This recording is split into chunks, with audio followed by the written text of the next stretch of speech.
Hello friends, मैं हूं सन्मय प्रकाश और आप देख रहे हैं यूट्यूब चैनल सरकारी जॉब न्यूज़। तो इस करंट अफेयर्स वीडियो में सबसे इम्पॉर्टेंट टॉपिक है क्रिमिनल लॉ में जो चेंजेज होने जा रहे हैं उसके बारे में। मानसून सत्र के आखिरी दिन यानी 11 अगस्त को केंद्रीय गृह मंत्री ने यानी अमित शाह ने 3 विधेयक पेश किए। उन्होंने 3 विधेयक पेश किए, उसके बाद पूरा देश चौंक गया। अचानक से इतना बड़ा परिवर्तन होने जा रहा है। क्या क्या होने जा रहा है? आईपीसी, सीआरपीसी और एविडेंस एक्ट को ख़त्म किया जा रहा है और उसकी जगह नए कानून, नए संहिता यानी नए कोड वो सब इम्प्लीमेंट किए जाएंगे आने वाले वक्त में। तो पहले तो चर्चा होगी संसद में। अभी तो ये जो विधेयक है उसको संसदीय समितियों को भेज दिया गया है, वहाँ से आएगा, फिर संसद में इस पर चर्चा होगी, फिर पास होगा और फिर अल्टीमेटली कानून तो बनना ही है, ऐसी संभावना पूरी है। ठीक है, तो मतलब ये हुआ कि इस देश का आपराधिक न्याय प्रणाली जो है ना, यानी क्रिमिनल जस्टिस सिस्टम, ये पूरा चेंज होने जा रहा है, काफ़ी बदलाव होने जा रहा है। तो इसके बारे में समझना जानना आपके लिए बहुत ज़रूरी है। एग्जामिनेशन की तैयारी कर रहे हैं तो भी, और एक नागरिक के तौर पर भी ये सब कुछ समझना ज़रूरी है। तो इसके बारे में डिटेल बताएंगे क्वेश्चन आंसर के रूप में, फिर और एक एक पॉइंट पर समझाएंगे आपको क्या क्या तब्दीलियाँ होने जा रही हैं उन सब पर। तो शुरू करते हैं दोस्तों। और हाँ, इस साल का अब तक का यानी जनवरी से लेकर अगस्त तक का मैराथन वीडियो अवेलेबल है, तो अगर आपने नहीं देखा है तो देखना जरूरी। इस वीडियो के डिस्क्रिप्शन में मैं उसका लिंक दे दूंगा। तो शुरू करते हैं, पहले क्वेश्चन आंसर लेंगे, उसके बाद फिर डिटेल बताएंगे आपको। तो क्वेश्चन होगा, लोकसभा में पेश किए गए विधेयक में इंडियन पीनल कोड यानी आईपीसी को खत्म करके किस संहिता यानी कोड को लागू करने का प्रावधान है? आंसर होगा भारतीय न्याय संहिता यानी BNS। विधेयक का नाम क्या है, बिल का नाम? तो भारतीय न्याय संहिता विधेयक 2023। अंग्रेजी में क्या कहेंगे इसे? अंग्रेजी में भी यही कहेंगे, द भारतीय न्याय संहिता बिल 2023। ठीक है, तो ये भारतीय न्याय संहिता अंग्रेजी में भी यही और हिंदी में भी यही कहेंगे। आप इसका ट्रांसलेशन मत कर लेना इंडियन जस्टिस बिल कोड, इस तरह का कुछ नहीं, आपको BNS और भारतीय न्याय संहिता ही समझना है। ठीक है, तो लोकसभा में गृह मंत्री अमित शाह ने विधेयक पेश किया है और ये जो आईपीसी है जिसको ख़त्म करने की बात है, उसकी जगह नया BNS लाने की बात है। तो आईपीसी कब इस देश में लागू किया गया था? 1862 में ब्रिटिश शासन के दौरान इसको लागू किया गया था। हालांकि उसके बाद से बहुत सारे इसमें चेंजेज हो चुके हैं अब तक। ओके, और किसने इसे बनाया था? तो फर्स्ट लॉ कमीशन था, किसकी अध्यक्षता में? तो थॉमस बर्मिंगटन मैकाले, उसकी अध्यक्षता में। तो उसके द्वारा ये बनाया हुआ था आईपीसी, जिसको ख़त्म करके अब भारतीय न्याय संहिता ये नाम दिया गया है कोड को। ठीक है, अब इसमें होता क्या है? इसमें तमाम जो भी अपराध हैं, क्राइम है, उसके बारे में बताया जाता है कि उसकी सज़ा क्या होगी अगर ये साबित हो जाता है किसी व्यक्ति पर न्यायालय के द्वारा, तो उसमें सज़ा क्या क्या क्या प्रावधान हो जाएगा। तो ये कोड होता है, आईपीसी में था और इसमें भी कुछ ऐसा ही है। काफ़ी कुछ बदलाव भी होने जा रहा है, उसके बारे में और आगे बताएंगे। अगला क्वेश्चन लेते हैं, कुछ क्वेश्चन के बाद डिटेल बताएंगे आपको। ओके, क्वेश्चन होगा, लोकसभा में पेश किए गए विधेयक में कोड ऑफ क्रिमिनल प्रोसीजर यानी CRPC को ख़त्म करके किस संहिता यानी कोड को लागू करने का प्रावधान है? आंसर होगा इसका भारतीय नागरिक सुरक्षा संहिता। ठीक है, CRPC की जगह कौन लेगा? BNSS लेगा। ठीक है, विधेयक का नाम क्या है, बिल का नाम? तो भारतीय नागरिक सुरक्षा संहिता विधेयक 2023। अंग्रेजी में भी ऐसा ही बोलेंगे, द भारतीय नागरिक सुरक्षा संहिता बिल 2023। ठीक है, अब क्या होता है इसमें किसी क्राइम हो जाने के बाद पुलिस के द्वारा क्या कार्रवाई, क्या प्रोसीजर किया जाना चाहिए, उन सब का ब्यौरा होता है। मतलब पूरा कोड होता है, नियम कानून, नियम बनाया होता है कि किसी घटना के बाद आप पुलिस को क्या क्या कार्रवाई करनी है, पुलिस को क्या क्या काम करना है, कैसे इन्वेस्टिगेशन होना है, क्या क्या चीज़ें होंगी। अदालतों के बारे में भी इसमें जिक्र होता है। ठीक है, इस पर भी आगे डिटेल बताएंगे आपको। एक और क्वेश्चन लेते हैं, लोकसभा में पेश किए गए विधेयक में इंडियन एविडेंस एक्ट को ख़त्म करके किस संहिता को लागू करने का प्रावधान है, किस कोड को? आंसर होगा इसका भारतीय साक्ष्य संहिता। ठीक है, क्या है? भारतीय साक्ष्य संहिता। और विधेयक का नाम क्या है? भारतीय साक्ष्य संहिता विधेयक 2023। और अंग्रेजी में भी हम ऐसे ही बोलेंगे, द भारतीय साक्ष्य संहिता बिल 2023। ठीक है, भारतीय साक्ष्य संहिता, शॉर्ट में BSS कह सकते हैं हम। और इसमें क्या होता है साक्ष्य संहिता में? देखिए, जो भी क्राइम के बाद एविडेंस होता है ना, उसको कैसे एकत्रित किया जाए, क्या क्या चीज़ें एविडेंस हो सकती हैं कानूनी तौर पर, इन सब का पूरा ब्यौरा होता है ये साक्ष्य संहिता में। उसी के आधार पर फिर इसी साक्ष्य या कहें एविडेंस के आधार पर फिर अदालतें सज़ा किसी को मुकर्रर करती हैं। ठीक है, या उसको दोषी ठहराती है कि किस किस कौन कौन से साक्ष्य जो हैं, कौन कौन से एविडेंस हैं वो कानूनन सही है, उनके आधार पर हम सज़ा दे सकते हैं। ठीक है, और इसमें कुछ चीज़ें चेंज किया गया है इस बार। इसमें यह कहा गया है कि विधेयक में मजिस्ट्रेट के लिए प्रावधान है कि वह किसी भी व्यक्ति को गिरफ्तार किए बिना जांच के लिए अपने हस्ताक्षर, लिखावट, आवाज़ या उंगलियों के निशान के नमूने देने का आदेश दे सकता है। ठीक है, अब बात करते हैं एक एक करके तमाम जो विधेयक जो आए हैं और उनमें क्या क्या बातें हैं। जो तमाम IPC, CRPC और एविडेंस एक्ट जो चेंज हुआ है, तो नए जो कानून है उसमें क्या क्या बातें होंगी। और एक बार और बता दूं, फिर से रिवाइज कर दूं कि इंडियन पिनल कोड यानी IPC की जगह हो जाएगा भारतीय न्याय संहिता यानी BNS। Code of criminal procedure यानी CRPC की जगह हो जाएगा भारतीय नागरिक सुरक्षा संहिता यानी BNSS। ओके, और तीसरा है इंडियन एविडेंस एक्ट, उसकी जगह हो जाएगा भारतीय साक्ष्य संहिता यानी BSS। तो ये तीन जो है ना मूलभूत चीज़ें हैं जो कि चेंज हुई हैं, पूरा बदल गया। ओके, अब बात करते हैं हम लोग कि भारतीय न्याय संहिता यानी IPC की जगह जो आया है BNS, उसमें क्या क्या बातें हैं, क्या क्या इंपॉर्टेंट चीज़ें हैं जो आपके एग्जामिनेशन के लिए ज़रूरी हैं और आपको इन्फॉर्मेशन भी होनी चाहिए। ठीक है, तो देखिए IPC में 511 धाराएं हैं। पुरानी जो IPC की धाराएं हैं उनमें से केवल यही पहले की तरह रहेंगे, 175 बदल जाएंगे, 8 नई जोड़ी जाएंगी और 22 धाराएं खत्म हो जाएंगी। क्लियर होगी बात?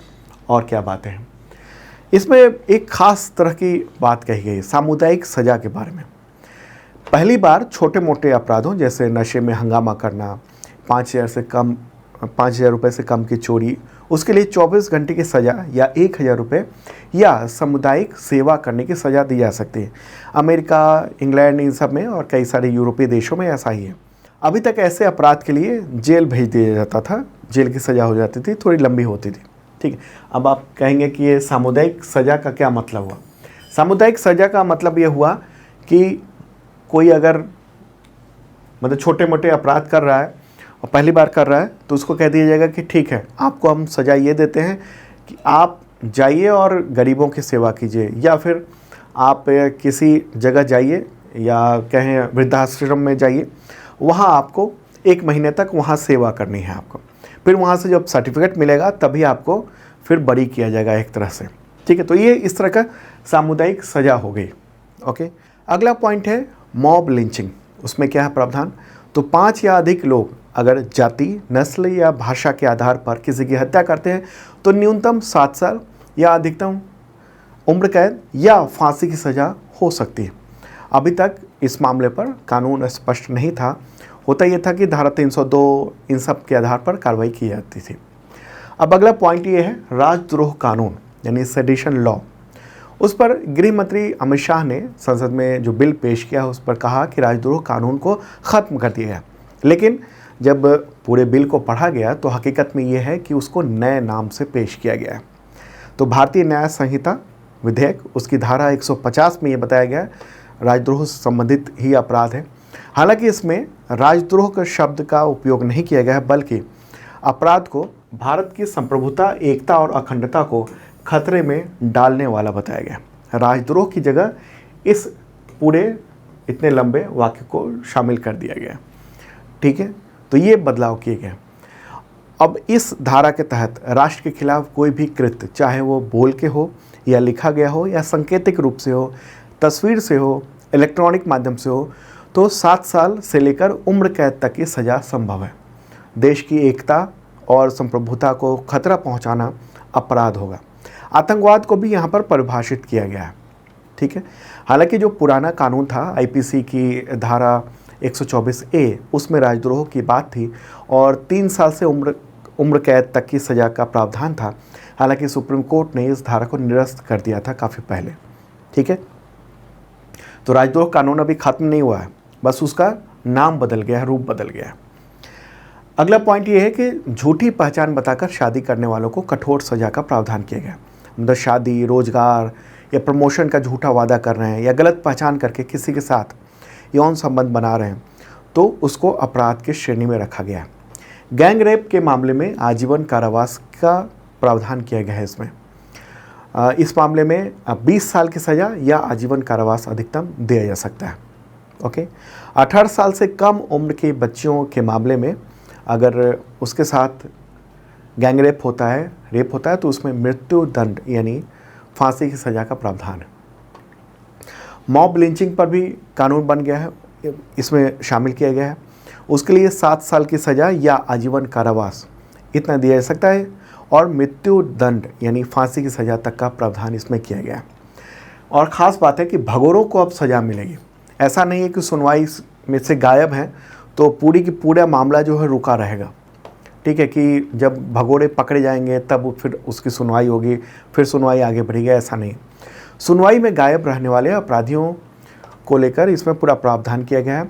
सेशन कोर्ट यानी जो निचली अदालत है उसके जज पूरी प्रक्रिया के बाद जिसको अगर भगोड़ा घोषित करेंगे तो उसकी अनुपस्थिति में ट्रायल होगा, सुनवाई होगी और उसको सज़ा भी दी जाएगी। दुनिया में चाहे कहीं भी वो छिपा हो तो उसे सज़ा सुना दी जाएगी और अगर सज़ा से वो उसको बचना है तो उसको न्याय के शरण में आना पड़ेगा, ठीक है। और क्या है, सज़ा की माफ़ी को लेकर भी शर्त लगा दी गई है इसमें। क्या शर्त लगा दी गई है इसमें? तो मौत की सज़ा को सिर्फ और सिर्फ आजीवन कारावास में चेंज किया जा सकता है, माफ़ी दी जा सकती है, मतलब राष्ट्रपति के द्वारा या राज्यपाल के द्वारा, और आजीवन कारावास को 7 साल की सज़ा में बदला जा सकता है। और ये सुनिश्चित किया जाना है, मतलब इस कानून में, ये प्रस्तावित कानून में ये बताया गया है कि सुनिश्चित किया जाएगा कि जो सियासी प्रभाव वाले लोग हैं यानी राजनीतिक प्रभाव वाले लोग हैं वो कानून से न बच सकें। सरकार जो है ना वो पीड़ित को सुने बिना 7 साल की कैद या उससे अधिक सज़ा वाले मामले को वापस नहीं ले सकती। अगर कोई किसी से मुकदमा वापस लेना है तो पीड़ित की बात सुननी होगी, पीड़ित से बातचीत करनी होगी। और भी कुछ बातें हैं इसमें। क्या बातें हैं? तो मैरिटल रेप को अभी अपराध नहीं माना गया है। मैरिटल रेप, देखिए आईपीसी जो अभी कानून चल रहा है जिसको चेंज करने की बात हो रही है, ख़त्म करके दूसरा लाने की बात हो रही है, तो पुराने जो कानून है उसकी धारा 375 में रेप से संबंधित पूरा जिक्र है। हालांकि इसमें एक अपवाद भी शामिल है जिसमें ये कहा गया है कि अगर पत्नी की उम्र 15 साल से कम नहीं है और अपनी पत्नी से पति जो है वो संबंध बनाता है तो रेप नहीं कहा जाएगा। और तो अब इसमें थोड़ा सा बदलाव किया गया है। इसमें यह है कि 15 साल की जगह अब पत्नी की उम्र 18 साल से कम नहीं होनी चाहिए, ठीक है। अगर 18 साल से कम है तो वो एक तरह से जो पोस्को एक्ट है ना उसके तहत दायरे में मामला चला जाएगा।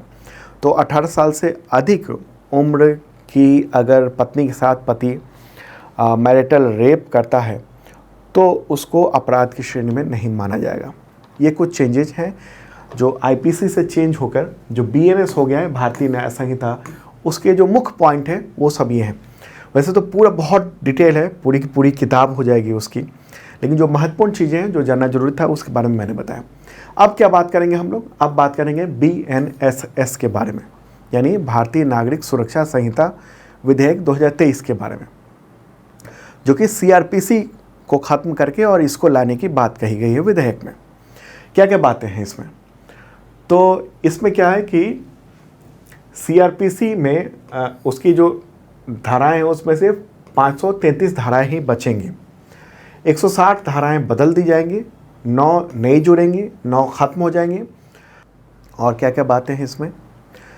इसमें यह है कि ट्रायल कोर्ट को 3 साल में फैसला सुनाना होगा। सबसे बड़ा बदलाव है ये। होता यह है कि बहुत लंबे समय तक मुकदमा चलता ही रहता है, 10 साल, 20 साल, 25 साल। पता चला कि जिसको सज़ा देनी थी वो भी मर गया, और जिसने मुकदमा किया था वो भी मर गया, उसकी उम्र ख़त्म हो गई, और फिर भी मुकदमा जो है उसका निस्तारण हुआ नहीं है।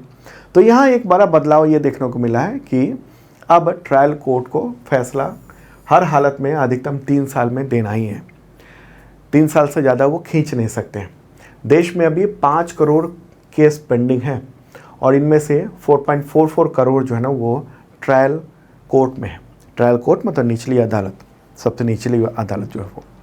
महत्वपूर्ण बात रही, हथकड़ी के मामले की भी बात की गई है इसमें। हथकड़ी को अभी तक ये है कि सुप्रीम कोर्ट ने व्यवस्था दी हुई है कि आप हथकड़ी कई सारे मामले में नहीं लगा सकते हैं पहली बार, अगर किसी को गिरफ्तार करते हैं तो इसमें यह प्रावधान किया गया है कि पुलिस अधिकारी किसी भी व्यक्ति को गिरफ्तार करते समय हथकड़ी का उपयोग कर सकता है यदि वह आदतन बार बार का अपराधी हो, हिरासत से कभी भाग गया हो, या संगठित अपराध या आतंकवाद या नशीली दवाओं से संबंधित, या हथियार का अवैध कब्जा, इन सब चीज़ों, हत्या के मामले, बलात्कार, एसिड हमला, जाली मुद्रा, मानव तस्करी, बच्चों के खिलाफ यौन अपराध, अगर इस तरह के मामले में है तो उसको हथकड़ी लगाई जा सकती है ऐसे जो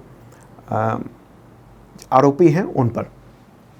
और क्या बात है, अब मुकदमा चलाने की अनुमति के बारे में, मंजूरी के बारे में देखिए, लोक सेवक जो यानी जो सरकारी कर्मचारी हैं उन पर मुकदमा चलाने की मंजूरी के बारे में ये बताया गया है। जो अधिकारी हैं उन सब के बारे में, कर्मचारी अधिकारी के तौर पर कहिए, तो उसमें यह है कि परमिशन लेनी पड़ती है कुछ मामलों में। तो अब ये है कि लोक सेवक पर मुकदमा चलाने की मंजूरी देने या अस्वीकार करने का जो भी फैसला है वो 120 दिन के भीतर सरकार के द्वारा करना होगा। अगर सरकार के द्वारा 120 दिन में कोई भी इसके बारे में नहीं बताया जाता है कि वो क्या फैसला ले पाई है, तो ये मान लिया जाएगा कि मंजूरी दे दी गई है। ठीक है, और ख़ास तौर पर क्या क्या है, यौन अपराध, तस्करी और कुछ और मामले उसमें मंजूरी की आवश्यकता नहीं होगी सरकार से कि लोक सेवक पर हमें मुकदमा चलाना है। ठीक है, तो ये तो थी कुछ इम्पॉर्टेंट बातें जो तमाम जो कानून में जो बदलाव होने जा रहे हैं। एक बार मैं इन तीनों के बारे में, आईपीसी की जगह बीएनएस, सीआरपीसी की जगह बीएनएसएस और एविडेंस एक्ट की जगह बीएसएस ये आने जा रहा है। और हाँ, ये जो तीनों कानून हैं नए, वो अभी तुरंत लागू नहीं होने वाले हैं। उसमें 6 महीने से लेकर 1 साल का वक्त लग सकता है। क्यों लग सकता है? क्योंकि अभी इन तीनों विधेयक को, इन तीनों बिल को संसद की अस्थायी समिति के पास भेज दिया गया। अब वो इस मामले पर जांच करेंगे, पढ़ेंगे, पूरा विस्तार अध्ययन होगा, एक्सपर्ट की सलाह लेंगे, वो पूरी जो कमेटी है वो समिति, और उसके बाद फिर जो फाइनल करके उसको और फिर लोकसभा में दे दिया जाएगा लोकसभा को, और फिर लोकसभा में इस पर वोटिंग होगी, वहाँ से पारित हो जाता है तो फिर राज्यसभा में पारित हो जाता है तो राष्ट्रपति सिग्नेचर करेंगे और उसके बाद ये तीनों कानून बन जाएगा। तो बहुत ही महत्वपूर्ण है आपके लिए समझना बहुत ज़रूरी था। ओके, तो इसमें थोड़ा वक्त लगेगा। और हाँ, जो भी मैंने बताया अगर पसंद आए तो लाइक बटन दबा देना और शेयर कर दीजिए तमाम मित्रों को। इस बारे में सबको जानकारी होनी चाहिए। और इसका पीडीएफ भी अवेलेबल है हिंदी और इंग्लिश दोनों लैंग्वेज में। इस वीडियो के डिस्क्रिप्शन में आप चेक कर लेना, मिल जाएगा आपको। और एक मेंबरशिप प्लान भी है अगर आप एग्जामिनेशन की तैयारी कर रहे हैं और ख़ासतौर पर करंट अफेयर्स पर महारत हासिल करना चाहते हैं तो ये एक मेंबरशिप प्लान है ये वाली, और बहुत मामूली सी रकम है। इसके ज़रिए क्या क्या मिलता है, तो अगले 365 दिन तक यानी एक साल तक आपको करंट अफेयर्स के पीडीएफ का अपडेट मिलेगा, वीकली, मंथली, क्वार्टरली, ईयरली, इतने तरह के। और पिछले भी 2023 के अब तक के और 2022 के भी अगर आप चाहते हैं तो डाउनलोड कर सकते हैं। और वो भी पीडीएफ कई तरीके के होते हैं, वन लाइनर होता है, एमसीक्यू होता है, एमसीक्यू विद नोट्स होता है। आप जैसे तैयारी करना चाहें वैसे कर सकते हैं। और इसी मेंबरशिप के साथ फ्री में इतने तरह के एग्जामिनेशन के टेस्ट सीरीज़ भी अवेलेबल हैं, तो वो भी देख सकते हैं आप, उसमें पार्टिसिपेट कर पाएंगे सरकारी जॉब न्यूज़ का जो ऐप है उसके ज़रिए। तो इस मेंबरशिप की बहुत मामूली सी रकम प्राइस है, अभी छूट भी चल रही है, स्वतंत्रता दिवस को देखते हुए 50% छूट है, तो देख सकते हैं आप। ओके, तमाम एग्जामिनेशन में आपके बहुत काम आने वाला है। तो आगे बढ़ते हैं और अगला क्वेश्चन लेते हैं, विश्व हाथी दिवस कब मनाया जाता है? आंसर होगा इसका 12 अगस्त को। ठीक है, उद्देश्य ये है कि एशियाई और अफ्रीकी जो हाथी हैं उनके बारे में जागरूकता बढ़ाना और पहली बार 2012 में ये अंतर्राष्ट्रीय गज दिवस के रूप में मनाया गया था। ओके, और दुनिया भर में जो एशियाई हाथी हैं उनमें से 60% हाथी भारत में है। आगे बढ़ते हैं, अगला क्वेश्चन, अंतर्राष्ट्रीय वामपंथी दिवस कब मनाया जाता है? यहाँ वामपंथी का मतलब लेफ्ट हैंडर्स डे की बात हो रही है, ठीक है। यानी बाएं हाथ से जो लिखने वाले हैं लोग, उनके सम्मान के लिए और उनमें कोई कमी नहीं है, इस बात को प्रदर्शित करने के लिए ये दिवस मनाया जाता है, ठीक है। बाएं हाथ का उपयोग करने वाले लोगों के लिए हर साल 13 अगस्त को ये आयोजित किया जाता है ये दिवस, ठीक है। उनके साथ कोई भेदभाव ना हो इन सब के लिए, क्योंकि बहुत सारे परिवारों को ये सब पता नहीं होता है, और अगर उनका बच्चा लेफ्ट हैंडी होता है, अगर लेफ्ट हैंड से लिखता है तो उन्हें लगता है कि ये शायद उस बच्चे में कोई गड़बड़ी है, जबकि ऐसा नहीं होता है, ठीक है। चलें दोस्तों, अब आगे बढ़ते हैं। हाँ, 13 अगस्त। अगला क्वेश्चन लेते हैं, विश्व अंगदान दिवस कब मनाया जाता है? आंसर होगा 13 अगस्त को, ठीक है। अंगदान के प्रति जागरूकता फैलाने के लिए ये आयोजित किया जाता है। अच्छा, अंगदान दिवस से रिलेटेड भारत में एक दिवस मनाया जाता है, राष्ट्रीय अंगदान दिवस। वो हालांकि 27 नवंबर को मनाया जाता है, ठीक है। और ये विश्व अंगदान दिवस ये मनाया जाता है 13 अगस्त को, तो दोनों अलग अलग हैं। 27 नवंबर वाला क्या है?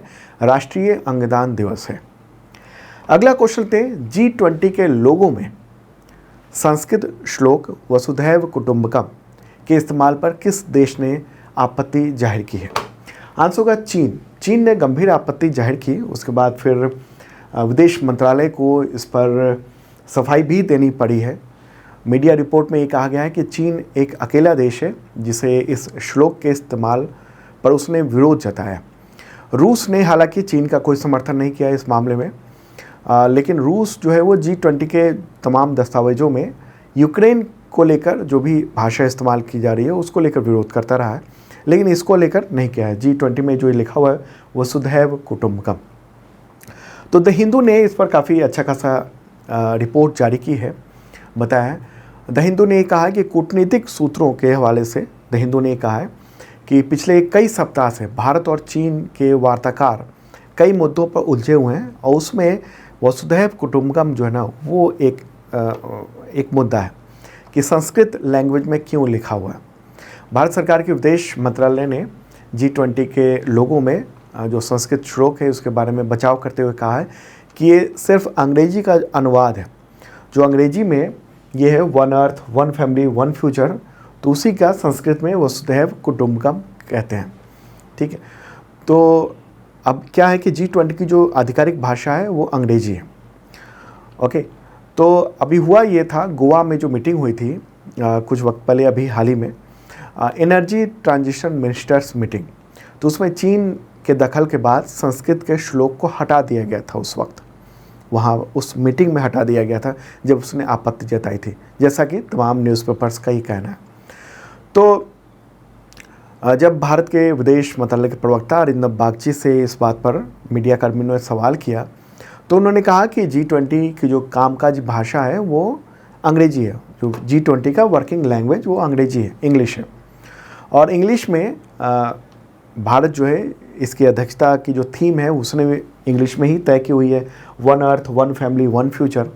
हालांकि संस्कृत में इसको हम वसुधैव कुटुंबकम कहते हैं, और हमारे यहाँ भारत में सभ्यागत लोकाचार के आधार पर वसुधैव कुटुंबकम का इस्तेमाल किया जाता है, इसलिए ये किया गया है, ठीक है। चलिए आगे बढ़ते हैं, अगला क्वेश्चन लेते हैं। प्रसिद्ध परमाणु भौतिक वैज्ञानिक विकास सिन्हा, नाम इनका विकास सिन्हा है, तो उनका निधन 11 अगस्त को हो गया। तो उनको कौन सा अवार्ड मिल चुका है? आंसर होगा पद्म भूषण और पद्मश्री, दोनों अवार्ड इनको मिल चुका है। इनका निधन हुआ है 78 ईयर की उम्र में, और 2001 में इनको पद्मश्री और 2010 में पद्म भूषण अवार्ड मिल चुका है। 2009 तक ये Saha institute of nuclear physics के डायरेक्टर के तौर पे काम कर रहे थे। तो दोस्तों ये था इंपॉर्टेंट करंट अफेयर्स, और कल है संडे, तो संडे को वीकली करंट अफेयर्स आता है, उसे देखिएगा ज़रूर, ओके। अब मिलते हैं मंडे टू सैटरडे डेली के वीडियो में, और कल यानी संडे को वीकली करंट अफेयर्स होगा, उसे भी आप देख सकते हैं। Okay, bye.